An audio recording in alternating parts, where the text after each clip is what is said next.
Olá pessoal, hoje eu vou falar para vocês um pouco sobre a organização dos dados de pesquisas. Tá? Essa é uma aula que ela meio que se mistura com várias outras aulas que eu ministro, especialmente quando diz respeito à coleta de animais, né? Mas considerando que esse é um curso da área de biodiversidade, que muitos de vocês vão ter que fazer coletas de organismos, vão ter que fazer atividades de campo, então acaba que eu vou falar sobre a organização de informações, organizações de dados, desde a atividade em campo até a atividade, né, depois no laboratório, no computador de vocês, da forma como for, né, da forma como vocês usarem. Então, quando eu falo em organização de dados, né, talvez a primeira coisa que vocês estejam se perguntando é que dados? Talvez aqueles que gostem, por exemplo, de RPG estejam pensando em dados assim, então vou guardar todos os meus dadinhos dentro de uma caixinha. Não estamos falando disso. A gente está falando de qualquer informação proveniente de um projeto de pesquisa. Então, se eu faço o meu projeto em um inventário dos moluscos lá de uma praia em Luiz Correia, todos os dados da coleta daqueles moluscos são os dados das minhas pesquisas. Se eu faço um trabalho testando, por exemplo, o efeito de um determinado extrato de uma determinada planta sobre uma praga qualquer, né, toda a informação inerente a esse projeto são os dados daquele projeto. Então, talvez o nome mais correto seja de metadados, que são aquelas informações associadas, né, ao desenvolvimento daquele projeto. E se você não toma informações, né, não anota isso de maneira adequada, certamente você vai ter problemas mais à frente. É claro que como fazer isso, né, vai depender de cada um. Então, qual a melhor forma para organizar dados? Não tem uma resposta simples. Tá? É a mesma coisa sobre qual a melhor forma de analisar dados, né? Qual é a melhor forma de rodar uma análise estatística. A melhor forma vai ser aquela forma que você domina. Então, no final dessa aula, eu vou mostrar apenas a título de exemplo a minha planilha de dados do meu doutorado, né, que é uma planilha enorme e muito complexa, que funciona para mim. Ela não necessariamente funcionaria para outra pessoa fazendo um trabalho igual, porque cada um tem a sua forma de organizar seus dados. Então, qual a melhor forma de organizar os dados? A forma que você entenda, né, a forma que você consiga organizar suas informações da melhor forma para você. Então, como organizar dados? Existem múltiplas formas, né? Existem softwares específicos para isso. Eu posso organizar meus dados todos num monte de papelzinho colado pela minha casa. Eu posso organizar meus dados em cadernos, né? Eu vou mostrar depois o que é esse caderno aqui. Né? E posso organizar em planilhas e dali, né, utilizar essas informações e retirar essas informações de qualquer uma dessas formas. Então, de novo, cada um organiza da forma que prefere. Como salvar dados vai ser uma outra parte que eu vou falar nessa aula, né, especialmente sobre backups. Tá? Eu vou falar sobre isso mais à frente, mas tenho sempre em mente que se você tem todas as suas informações num único lugar, você não tem elas em lugar nenhum. Porque se você perder aquele lugar, você perdeu todas as suas informações. Então, se eu tenho tudo anotado em um único caderno, né, você não tem cópia de nada. Então, se está tudo no computador, você tem várias cópias dentro do seu computador e nenhuma fora, você tem uma única cópia. Não adianta você ter 1000 cópias daquele arquivo no seu computador e não ter nenhuma fora dele. Você continua tendo uma única cópia. Se roubarem o seu computador pegar fogo, você perdeu toda a sua informação. Tá? Então, sobre isso eu vou comentar um pouco mais à frente também. Primeiro, né, pensando que todos somos da área de biodiversidade, envolvemos coleta de material biológico de alguma forma, pensem sempre em seguir boas práticas. Como, por exemplo, extrair o máximo de informações de toda a pesquisa. Então, se eu vou para algum lugar, vou fazer uma coleta de plantas, uma coleta de animais, eu tenho que pensar que todas as informações referentes àquelas plantas, aqueles animais, elas têm que ser salvas, né, e eu tenho que aproveitar o máximo daquilo ali. Porque é um evento que ele pode não voltar a acontecer, pode ser que eu não tenha outra oportunidade de voltar àquele lugar ou encontrar aquele organismo. Então, eu tenho que salvar o máximo de informações que seja possível. Produzir boas imagens, né? Mesmo que sejam imagens de celular, você está num evento em campo, encontrou um comportamento, algo que lhe parece inesperado, registre essas informações, isso pode ser importante mais à frente, não necessariamente para a sua pesquisa, mas para que essa informação vá acompanhando, né, o material testemunho da sua pesquisa, né, numa coleção biológica futuramente. Então, gravar sons e vídeos, né, quando possível e necessário. Então, se eu estou realizando uma atividade de coleta de material biológico em campo, e depois eu vou precisar apresentar isso, né, numa qualificação, na defesa da dissertação ou numa palestra qualquer, né, então é bom que você tenha imagens para que você explique, né, o que você está fazendo de uma maneira didática, por exemplo, mostrando exatamente o que você faz. Então, isso ajuda também, né, nas ações de divulgação científica, nas ações, né, de atividades acadêmicas do dia a dia. Armazenar amostras de tecidos ou vouchers, né, do seu material biológico, né? Vouchers é o material testemunho. Então, se eu faço um experimento sobre, por exemplo, o comportamento de pepinos do mar, e depois eu não vou, né, soltar todos os pepinos do mar, um ou outro, é ideal que seja depositado na coleção, porque eles são material testemunho daquela pesquisa. Assim como o seu uso, por exemplo, formol para fixar anfíbios e répteis, o ideal é que antes de utilizar esse produto, já que é um produto que degrada o DNA, que eu retire uma amostra de tecido e assim eu maximizo as possibilidades de uso daquele indivíduo no futuro. Então, esse tecido vai ficar armazenado de uma maneira diferente do restante do organismo. Então, assim, eu garanto que aquele organismo, né, que vai ser depositado na coleção, ele vai ter seu uso maximizado futuramente. Anotar todos os dados de forma clara e objetiva. Tá? E por claro e objetivo, quer dizer que ninguém deve depender de você para entender o que são os dados da procedência daquele organismo. Tá? Então, esqueçam códigos, né, que não façam sentido e esqueçam que, né, por melhor que seja a memória de vocês, esqueçam que vocês podem confiar na memória. Não confiem. Tá? Porque muitas vezes a gente acha que não vou esquecer, foi a primeira vez que eu vi uma onça, eu nunca vou esquecer disso, não preciso anotar quando e como eu vi aquela onça. Depois você pergunta algo muito próximo sobre aquele evento e você não vai lembrar. Basta vocês lembrarem um pouco da apresentação do professor Adalberto na semana de introdução, na aula inaugural da pós, né, na verdade, em que ele mostrava figurinhas aleatórias ao longo da sua apresentação. E vários de nós, né, não prestamos atenção naquelas figurinhas, que a gente estava focado em outra coisa. Então, por mais que aquele dia, né, a primeira vez que você viu uma onça na vida, seja um dia marcante, outras coisas podem passar despercebidas e facilmente ser esquecidas. Então, é importante que a gente anote tudo que diz respeito à pesquisa, para que não dependa, né, da memória. E, por exemplo, né, existem múltiplas formas de como anotar isso. Né? Isso aqui é uma etiqueta, né, que ela é usada lá na coleção de aracnídeos da Federal de Minas Gerais e que todo organismo que chega naquela coleção, ele recebe essa etiqueta. Então, aqui tem, por exemplo, o responsável, que é o nome de quem recebe, o país, né, aqui é estado, está errado, o município, a localidade, as informações das coordenadas com grau, minuto, segundo, de onde veio aquela coordenada, o dia, o mês, o ano, quem coletou e alguma observação, como, por exemplo, a identificação do material. Então, se alguém chega lá e traz qualquer animal para ser depositado na coleção, ele tem que preencher essa etiqueta aqui. Então, essa etiqueta acompanha o bicho e ela vai acompanhar esse bicho até que esse bicho seja incorporado à coleção. Nas coleções, é claro que cada coleção tem o seu padrão, cada grupo taxonômico tem o seu padrão. Nas coleções, as coisas também ficam anotadas, né, de forma clara. Aqui, por exemplo, etiquetas da coleção, de uma das coleções de vertebrados da UFP. Se não me engano, esses aqui são dados de mamíferos.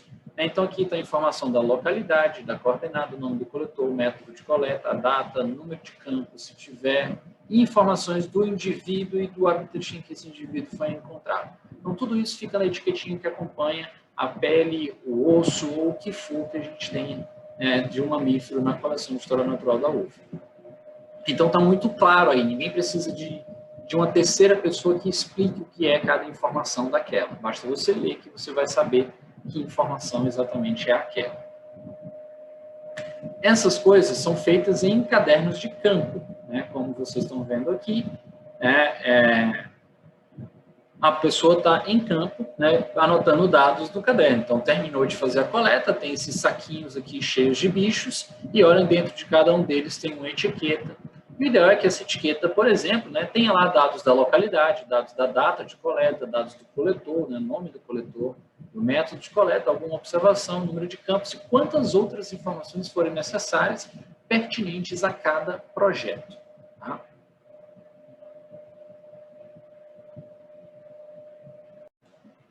Bom, sobre isso, né, dos cadernos de campo e sobre como essas informações ficam guardadas, eu vou apenas mostrar rapidamente um caderno como esse, que são os cadernos que eu uso quando eu vou para campo.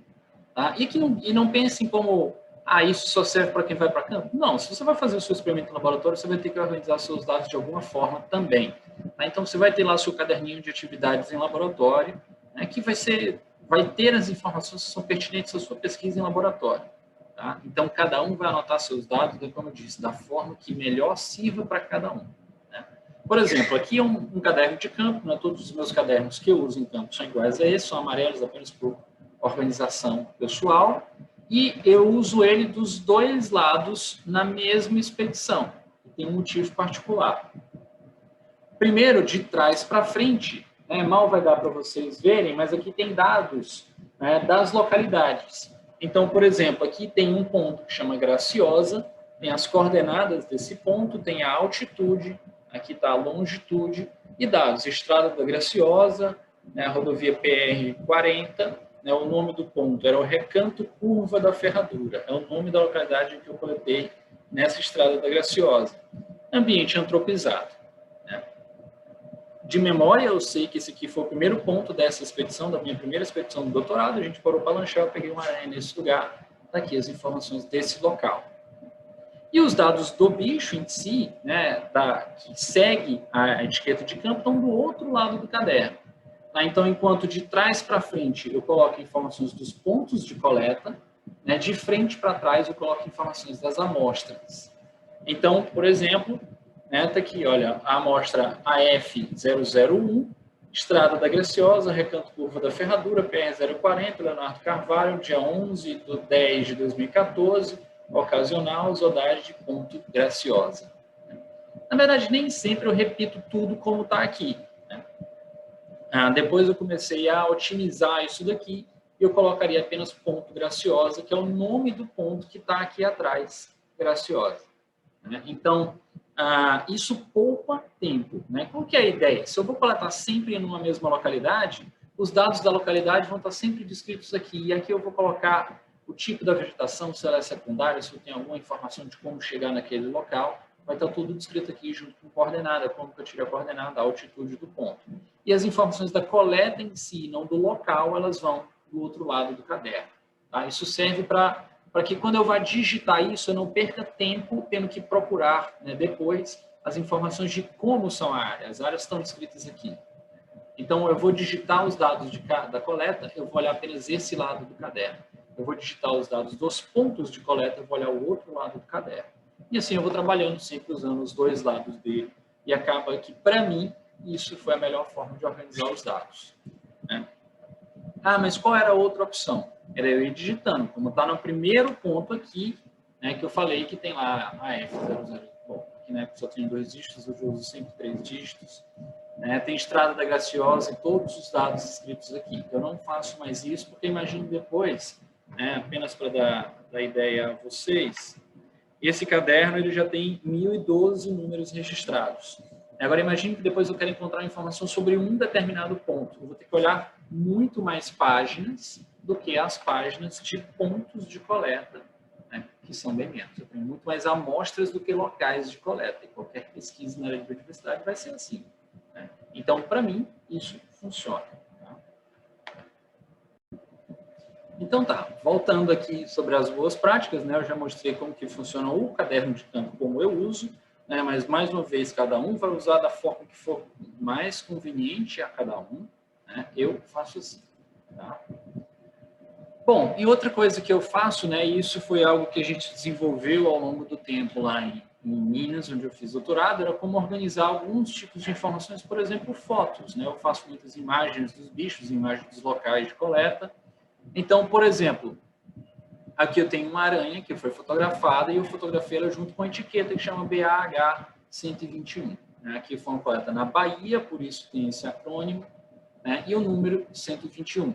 Tá? E aqui está a foto do bicho. Aí depois quando eu vou organizar as imagens no meu computador, eu vou falar sobre isso mais à frente, né, no nome do arquivo vai estar lá a identificação do bicho e esse código, né, que é o número da amostra onde esse bicho está. A ideia é que depois na coleção, né, na planilha de tombo da coleção, eu tenha escrito, quando esse bicho receber um número de campo, né, exatamente que esse é o bicho do número BAH121. Então, né, aqui é mais ou menos como seria, né, o que eu coloco lá no caderno de campo. Por exemplo, aqui tem PNBSB, Parque Nacional de Brasília 0001, né, e está aqui, Parque Nacional de Brasília, Leonardo Carvalho, Pittsburgh de Vertebrados, 18 de julho de 2017. Notem aqui uma convenção, normalmente o mês é colocado em algarismo romano, tá? E isso é assim em publicações também, então, por isso que está em algarismo romano escrito aqui, no caderno ele também vai assim. Ponto BSB01, esse é o ponto que vai estar lá no meu GPS e é o ponto que também vai estar no caderno lá de trás para frente. 15 graus, 41 minutos, 48,1 segundos, latitude sul, e 47 graus, 57 minutos, 46,79, longitude oeste. Agora, olha a segunda amostra. Idem 01. A única informação que eu coloco aqui é aquilo que muda da primeira. Tá? Então, essa amostra foi no dia 19, no dia 20 voltei lá, coletei no mesmo ponto, está aqui. Olha a 3. Idem 1, só que agora é uma coleta noturna no dia 20, 2 horas de coleta. 4. Agora foi uma coleta feita pelo fulano de tal, com guarda-chuva entomológica, de 2 horas, no dia 21. Nesse outro ponto é uma amostra geral, não tem nada a mais nessa amostra aqui, todos os bichos em conjunto. Outra amostra, desculpem que está errado, deveria ser a 5, é igual a 4, só que agora é uma fêmea de P7 arrudo-lineata, essa espécie aqui, que foi fotografada por mim.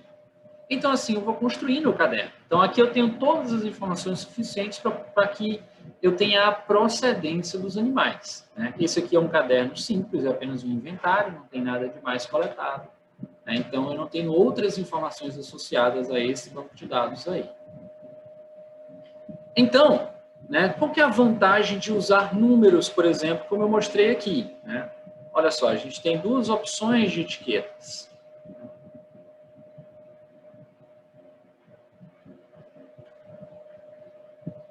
A primeira etiqueta, ela teria todas as informações, como é o exemplo dessa daqui. Isso aqui não é uma etiqueta de campo, mas ela poderia ser. Eu poderia levar isso aqui e essa ser a etiqueta de campo.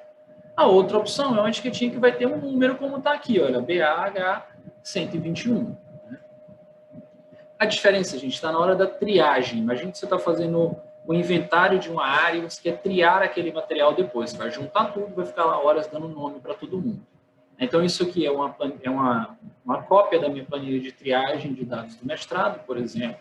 E aqui é um recorte, então, a espécie número 7 da família Lycosidae tinha um indivíduo que tinha essa etiqueta aqui. Aqui é uma outra etiqueta, aqui é outra etiqueta, aqui é outra etiqueta. Vocês não estejam vendo o apontador.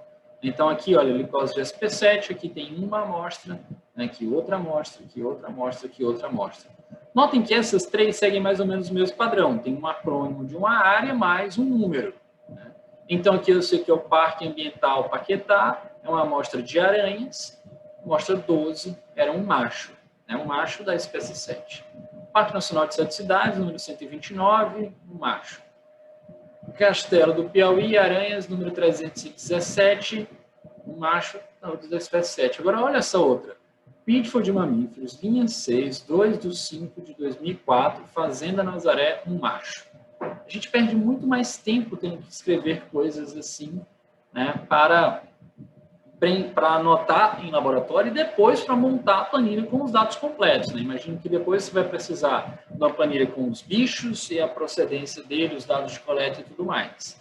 Então, se eu tiver que digitar para cada indivíduo de uma amostra, todos os dados como estão assim, certamente a gente vai perder muito mais tempo do que coletar, do que colocar apenas PN7C, por exemplo, 0129. Tá? Então, pensem em como otimizar o tempo também. Então, é por isso que a gente usa etiquetas de campos. Não é uma coisa de ecólogos, isso é uma coisa de quem quer economizar tempo. Tá? E esse 3 aqui, para quem ficou se perguntando, era apenas a terceira página dessa família Lycosidae do meu material. Bom, mas como salvar dados, né? Aqui faltou uma animação, mas tudo bem. Então, imagine que eu não gosto de caderno de campo, e se eu perder o caderno de campo com os dados? Né? Então, aqui eu tenho lá o meu caderno de campo do mestrado, né, dessa turma. Tá? Então, se eu perder o caderno, o que é que eu faço? Né? Eu posso, por exemplo, colocar 2 formatos de etiqueta com as amostras, uma com número e uma etiqueta completa. Então, eu pego aquela etiqueta da UFMG, coloco ela e coloco a etiquetinha de campo, pronto. Se eu perder o caderno, eu tenho tudo salvo ali. Mas, se eu tenho tudo salvo no caderno, eu não preciso copiar para uma outra etiqueta. Mesmo pode ter 2 cadernos. Né? Então, você vai ter trabalho dobrado. Não é isso que a gente quer. A gente quer ter backups. A gente quer ter cópia das informações e não duplas das informações. Então, eu posso, por exemplo, digitar os dados em campo ou digitalizar o caderno de campo. Né? Aqui são coisas distintas. Tá? Eu posso tirar uma foto do meu caderno, né, de cada página do caderno, e eu vou ter o caderno digitalizado, ter ele digital. Ou eu posso já pegar esse caderno com o meu computador em campo e digitar tudo numa planilha, num arquivo, como for. Depois, o que eu faço com isso? Eu posso, por exemplo, enviar para e-mail, eu posso salvar em vários discos, em vários pendrives, em vários HDs externos, em vários computadores e guardar esses discos em locais diferentes. Não adianta você ter as suas coisas no seu computador e no seu pendrive que você leva junto com o seu computador. Se roubarem sua mochila, você perde o computador e perde o pendrive. Posso salvar na nuvem. Então, por exemplo, todos vocês que são alunos da UFP têm direito a criar uma conta com e-mail institucional. Eu já mandei isso para vocês. A conta de e-mail institucional ela tem um espaço enorme no Google Drive, por causa dos contratos da UFP com o Google. Então, vocês podem salvar todos os arquivos de vocês lá na nuvem, nessa conta do Google Drive. E aí sim eu tenho um backup de verdade. Eu tenho as minhas informações no meu computador, no meu caderno, ou no celular e em um meio externo. Na nuvem, no Google Drive, no Dropbox, no OneDrive, no mundo de serviços que existem para isso hoje em dia. E posso, por exemplo, salvar em redes sociais ou em aplicativos. Eu posso publicar lá no meu Facebook, de uma publicação privada, colocar no YouTube uma publicação que é fechada, e deixo salvo lá, ou aplicativos quaisquer que sirvam para isso, fica a critério do cliente.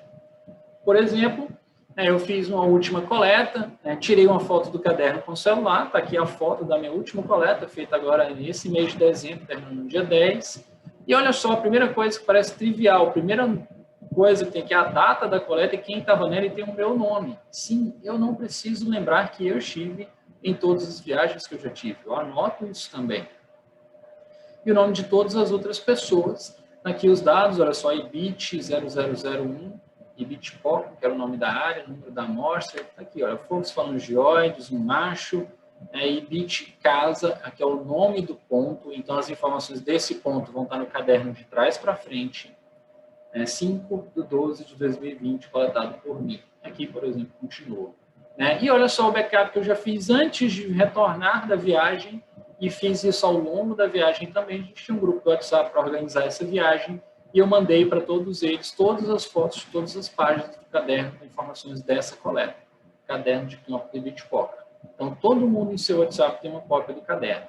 Então, para que esses dados sejam perdidos, tinham aí 5 pessoas nessa viagem, os dados dos nossos 5 celulares, mais o que esteja na rede do WhatsApp, mais o caderno em si, teriam que ser perdidos. Então, a gente tem aí vários backups. Então, tem uma forma muito simples de ter backup das informações em campo. Tá? E, claro, isso não faz diferença se você já chegou de campo, fez a sua planilha de campo, salva, manda para o seu orientador, manda para o seu colega, manda para a sua mãe, só para ficar salvo lá naquele celular, salvo naquela rede, naquele e-mail.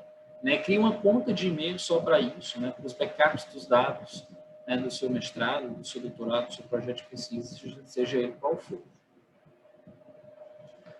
Então agora é hora de planilhar os dados. Isso é algo trivial, eu sei usar o Excel, então tranquilo, vou lá e planilho. Então está aqui, por exemplo, os dados da minha coleta 1, está aqui a data, então 1/12/2020, eu coloquei logo o ponto de coleta aqui com as coordenadas bonitinhas, tá? A temperatura do dia, a pluviosidade, esse era um projeto que eu queria saber sobre a relação de pluviosidade, temperatura e número de aves. Então eu vi 12 aves nesse dia. Então está aqui da minha coleta 2, né, do dia 2/12/2020, também estão as mesmas informações, tudo bonitinho. Opa, aqui é a coleta 3, ó, já achei um erro aqui, né, mas está aqui a data certinha, as informações todas. Então, tudo planilhado, certo? Não. Por que que isso está errado? Porque planilhado dessa forma, eu não consigo fazer nenhuma análise. Tá? Então, pensem em que cada variável, né, do seu projeto, do seu trabalho, ele corresponde a uma coluna do Excel. Né? Então, análises de dados e a organização de dados, elas têm que ser muito bem casadas. Então, é por isso que um projeto bem feito, ele vai não só de você pensar em como você vai fazer e o que você vai fazer, né? Mas como você vai organizar suas informações e como você vai analisar as suas informações. Então, isso tudo tem que estar muito bem definido antes de você começar o projeto, né, para que você possa, né, ter sucesso no desenvolvimento daquele projeto. Tá? Então, cada variável do seu projeto é uma coluna. Então, se eu vou vários dias no local, a data é uma coluna. E pode ser, a data pode ser uma coluna para o dia, uma coluna para o mês, uma coluna para o ano, se isso for importante para você. Se eu vou em vários locais, claro, o local é importante. Tá? Então, pode ser o nome do local, pode ser a coordenada do ponto. Imagine que da coordenada, depois eu vou extrair outras informações daquilo ali. Então, a coordenada é importante, não é só o nome do ponto. Tá? E aqui nesse exemplo, né, a temperatura, a pluviosidade, o número de aves, né, isso tudo vai estar lá organizado, né, cada um em uma coluna. Tá? Então, esse mesmo pequeno conjunto de dados aqui, como que ele ficaria organizado de uma maneira mais adequada? Dessa forma. Então, olha só, eu tenho as mesmas informações que estavam lá. Então, a coleta 1, 2, 3, com a data 1, dia 1, 2, 3. E olha só, grau, minuto, segundo, hemisfério da latitude e da longitude, cada um separado. Né? Vou já mostrar por quê. A origem da coordenada, isso é importante porque você tem uma ideia da precisão dessa coordenada. Então, essa aqui é uma coordenada de um ponto na Universidade em Teresina, que eu tirei pelo Google Earth.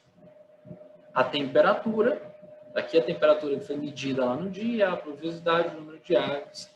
Se vocês voltarem ao vídeo, vão ver que aqui tem exatamente as mesmas informações que tinham no slide anterior. Com uma diferença, digamos, por exemplo, eu quero agora fazer um mapa dos locais, né, que eu coletei, né, para esse projeto aqui.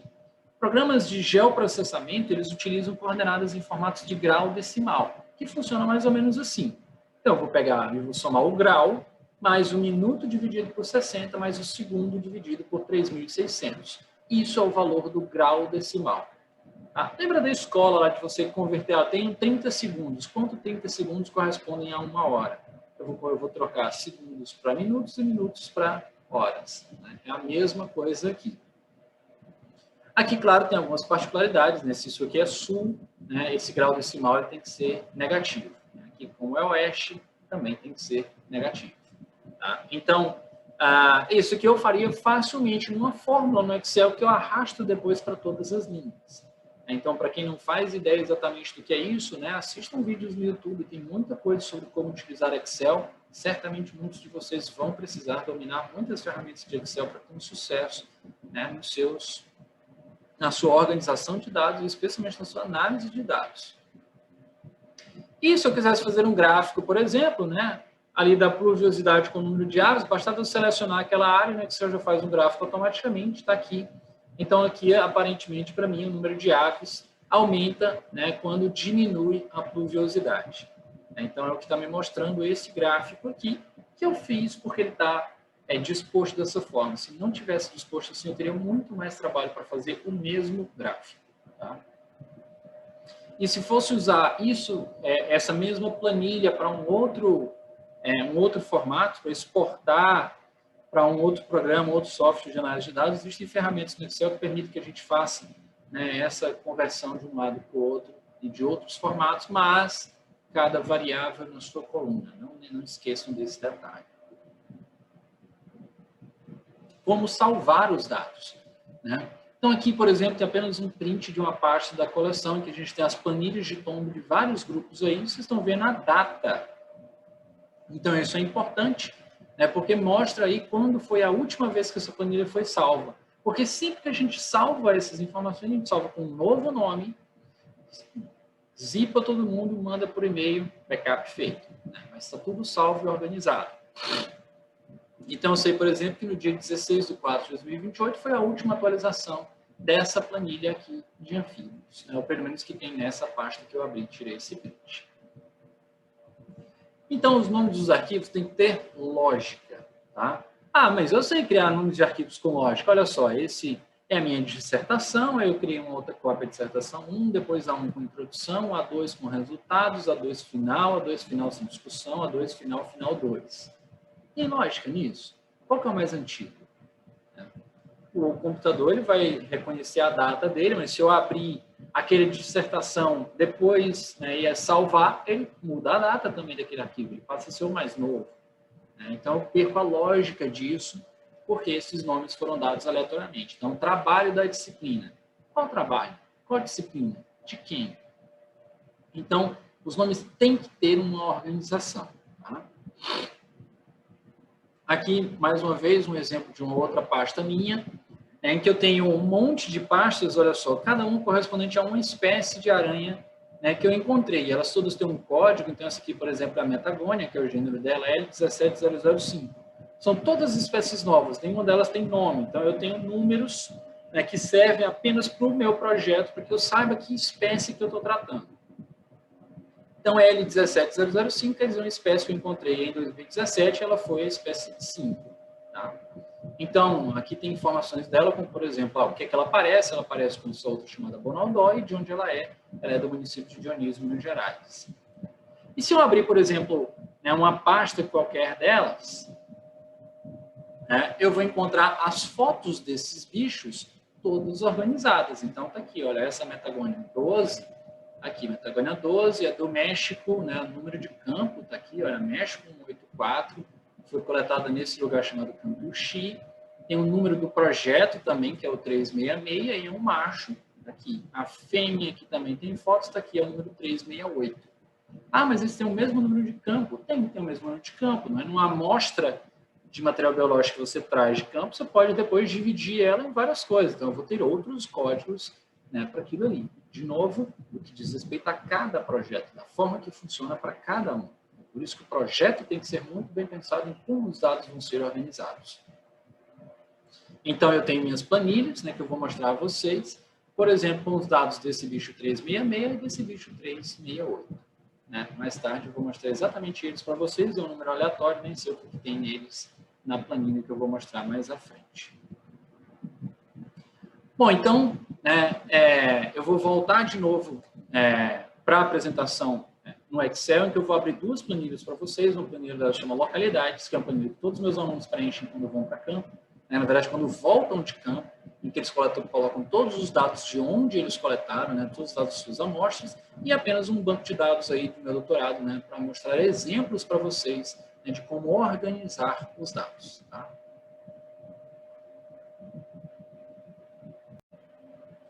Bom, pessoal, então eu vou mostrar agora as planilhas, né, como eu prometi a vocês.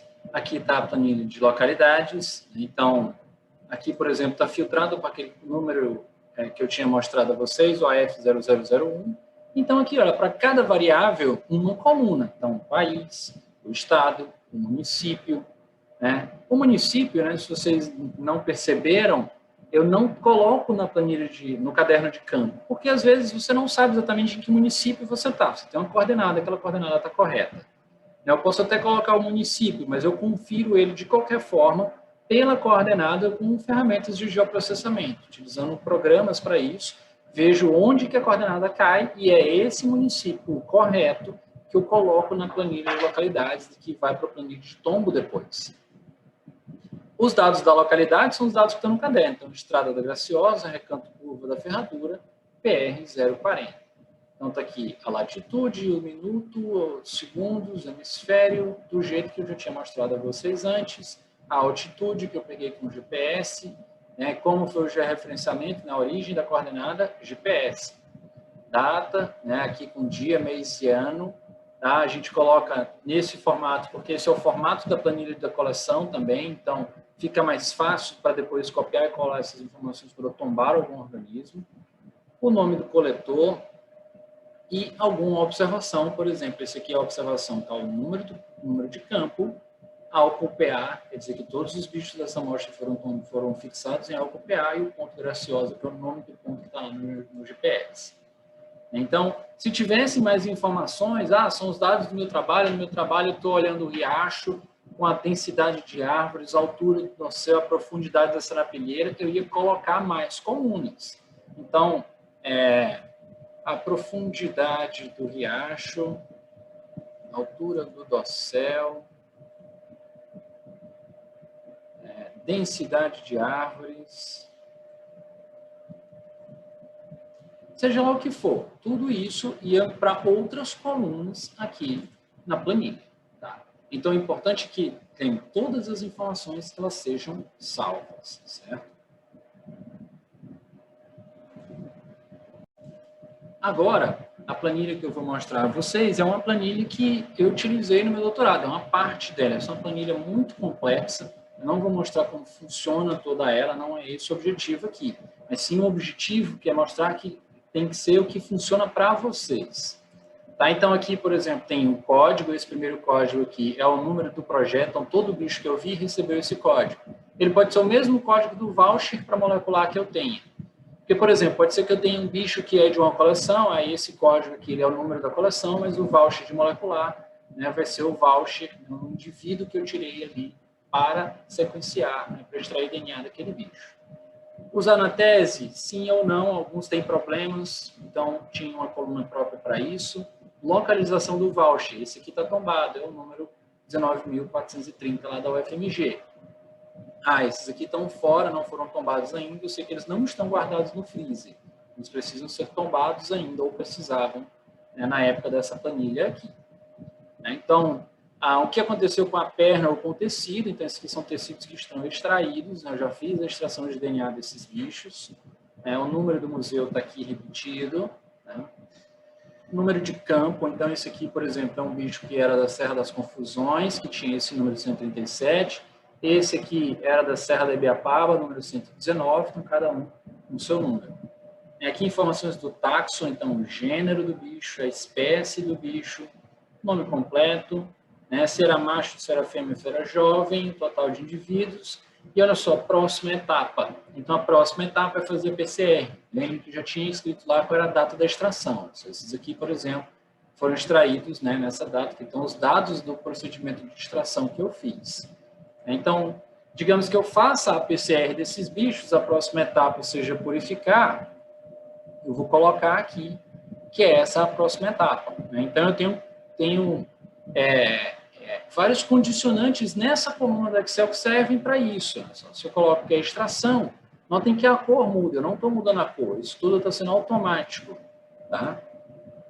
Então, isso são condicionantes que eu coloco aqui no Excel, utilizando essa função aqui, eu chamo formatação condicional.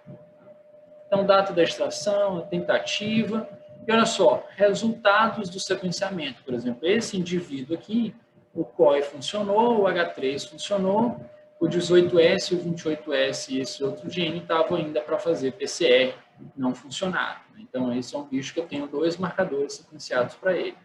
E aqui os dados de coleta naquele mesmo padrão da planilha de localidades que eu acabei de mostrar a vocês. Tá?